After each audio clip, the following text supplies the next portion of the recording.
جانتے ہو اذیت کیا ہے؟ کہنے کو تو بہت کچھ ہونا مگر خاموش رہنا۔ جب درد حد سے زیادہ بڑھ جائے تو انسان روتا نہیں، خاموش ہو جاتا ہے۔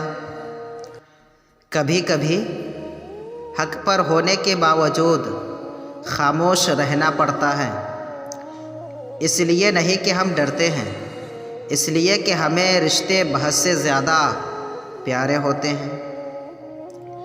خاموشی ایک عظیم نعمت ہے، بالخصوص اس مقام پر جہاں اختلافات زیادہ، آوازیں بلند، علم کی کمی اور دلیل کی کوئی اوقات نہ ہو۔ دو چیزیں انسان کی کمزوری ظاہر کرتی ہے،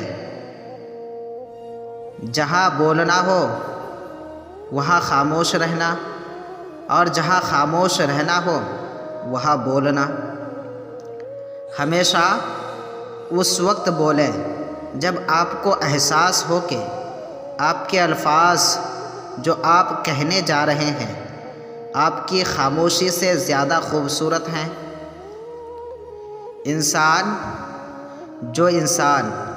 جتنا خاموش رہتا ہے وہ اپنی عزت کو اتنا ہی محفوظ رکھتا ہے۔ خاموشیاں کبھی بے وجہ نہیں ہوتی، کچھ درد ایسے بھی ہوتے ہیں جو آوازیں چھین لیتے ہیں۔ خاموشی بہت کچھ کہتی ہے، کان لگا کر نہیں، دل لگا کر سنو۔